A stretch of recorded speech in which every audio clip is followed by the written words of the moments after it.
다윗의 이제 기력이 쇠하고 이제 새로운 왕을 세워야 될 시기가 가까웠을 때, 사실 이제 그때까지 누가 왕으로 세워질 것인가에 대한 기준이 아직 이스라엘 땅에는 아직까지는 세워지지 않았습니다.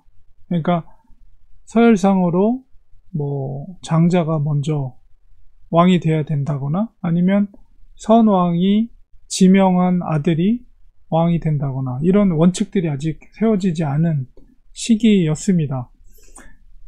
그런데 이제 앞선 사건 가운데 그 다윗의 첫 번째 아들이었던 암논이 압살롬에 의해서 죽음을 맞이하게 되었고, 둘째 아들은 사실 아비가일이 낳았던 둘째 아들이 있었지만, 이 아들은 왕권과는 상관없는 행보를 했던 것 같아요. 그리고 세 번째 아들이 압살롬이었는데, 압살롬은 이제 요압에 의해서 반역돼서 죽음을 맞이하게 되었고, 오늘 등장하고 있는 아도니아가 네 번째 왕입니다. 그러니까 순서상으로 보면 아도니아가 만약에 장자순으로 왕권을 계승한다고 했을 때는 아도니아가 왕이 돼야 마땅하겠지요. 그러나 아직 그 원칙이 정해지지 않았고, 이런 상황 가운데 아도니아가 자기가 왕권을 계승할 수 있는 우선순위가 있다는 것을 알고 먼저 왕권을 차지하기 위해서 이제 먼저 선수를 칩니다. 그렇게 행동한 것이 첫 번째로는 바로 자기 주위에 군사를 이제 배치하는 것이죠. 그래서 50명에 이르는 호위병 군사와 기병과 호위병을 세우고, 그 다음에는 정치적인 세력들을 규합하기 시작했어요. 그래서 요압, 군대 장관이었던 요압, 그리고 제사장이었던 아비아달과 모의를 했습니다. 그러니까 요압도 사실은 굉장히 정치적인 사람이었기 때문에 바로 순서상으로 아도니아가 왕권을 이어받을 아들이라고 판단을 한 것이고, 제사장이었던 아비아달도 요압과 함께 뜻을 모아서 아도니아가 왕권을 계승할 수 있도록 돕는 역할을 하게 됩니다. 자, 그런데 중요한 건 뭐냐면, 사실 이스라엘의 왕으로 세워진다는 것은 하나님의 왕정 통치 국가에서 하나님이 다스리는 왕, 다스리는 나라 가운데 새로운 지도자가 세워지는 거라고 했을 때 바로 하나님께 묻는 것이 우선순위죠. 하나님이 기뻐하시는 왕이 누구인가?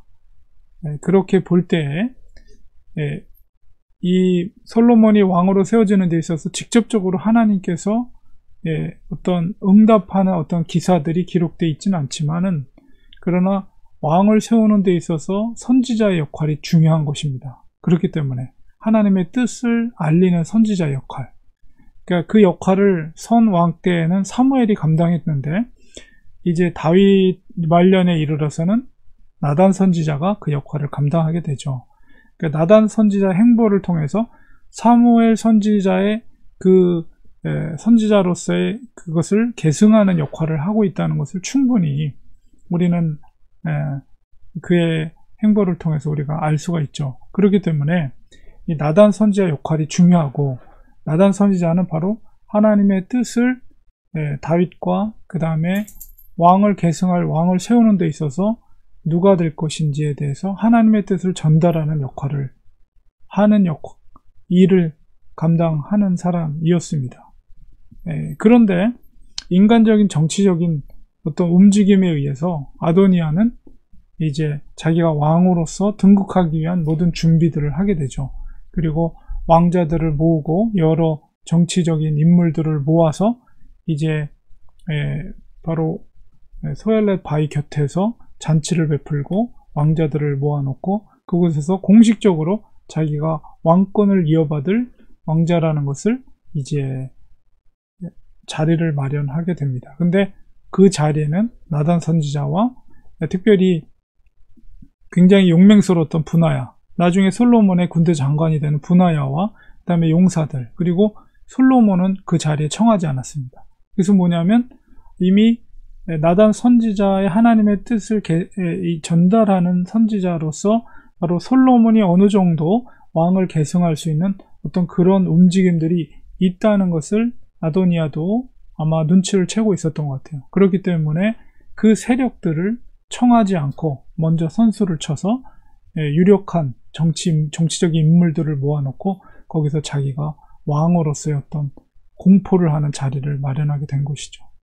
그것은 굉장히 어리석은 행동입니다. 왜냐하면 가장 중요한 것은 무엇입니까? 하나님의 뜻이 무엇인가? 그것을 듣고 그 뜻대로 행하는 것이죠. 이스라엘의 왕국으로 세워지는 데 있어서 그 모든 왕의 기름 부음을 역할을 했던 것이 사무엘 선지자인데, 다 하나님의 응답을 듣고 하나님의 음성을 따라서 순종한 것이에요. 사사로이 정치적인 목적이나 어떤 외모나 조건이나 이런 것을 본 것이 아니라 전적으로 하나님의 선택하심에 따라서 왕을 세웠던 것을 볼 때에 아도니아의 행보는 앞선 압살롬이라든가 암논이라든가 이런 왕자들의 모습과 다르지 않다는 것을 우리는 깨달아야 됩니다. 심지어 이 제사장 아비아달도 정말 하나님의 뜻을 구했다면 그 모임 가운데 그렇게 하지는 않았을 거예요. 결국 그의 잘못으로 인해서 나중에 제사장으로서의 자리를 빼앗기게 되고 그가 암울한 최후를 맞이하게 되거든요. 요압도 마찬가지고. 중요한 것은 정말 얼마나 중요합니까? 왕권을 계승할 왕을 뽑는다는 것이 하나님의 뜻을 묻는 것이고, 그 역할을 선지자 나단이 했기 때문에 그 선지자의 하나님의 뜻을 깨닫고 그것을 순종하는 것이 아무리 자기가 왕권 서열 첫 번째라고 할지라도 거기에 굴복하는 것이 하나님의 나라 왕국, 메시아 왕국의 왕을 세우는 그런 절차에 있어서 우선적인 태도임에도 불구하고 그렇게 하지 않은 것은 바로 그의 굉장히 어리석은 행동이었다는 것을 깨달아야 됩니다. 그래서 우리가 이 나라의 왕을 세우는 일 뿐만 아니라 오늘날에 우리가 신앙생활 하는 데 있어서 정말 중요한 결정사항들이 있어서 정말 그렇기 때문에 하나님의 뜻을 구하고 기도하고 정말 하나님 앞에 그 선택을 맡기는 것이, 그리고 그 속에서 응답되어진 결과대로 행동하는 것이 정말 중요한 것이라는 것을 오늘 본문 속에서 깨닫게 됩니다. 그래서 우리가 늘 기도하면서 하나님의 뜻을 헤아려 알 수 있는 우리들이 될 때 정말 실수하지 않고 잘못하지 않고 인생의 길을 가는 데 있어서 올바른 선택을 할 수 있는 것이고, 그것이 바로 하나님이 축복해 주는 길이다 라는 것을 오늘 본문을 통해서 우리가 깨닫게 됩니다. 기도하겠습니다. 하나님 아버지, 오늘 말씀 속에서 다윗의 왕을 계승하는 그 과정이 무엇인가를 깨달을 때 하나님의 뜻을 구하지 않은 아도니아의 어리석은 행동을 보게 됩니다. 결과적으로 그가 그렇게 하는 것이 왕이 될 거라고 생각했지만 결국 그것으로 인해서 죽음을 맞이하게 되는 결과를 초래하게 됩니다. 하나님, 이런 하나님의 말씀 속에서 우리들도 하나님의 뜻을 헤아려 알고 기도하면서 주님의 기뻐하시는 뜻이 무엇인가를 먼저 구할 수 있는 우리 성도님들 모두가 될 수 있도록 하나님 지혜를 주시고 기도하는 우리가 될 수 있도록 도와주시옵소서. 예수님의 이름으로 기도합니다. 아멘.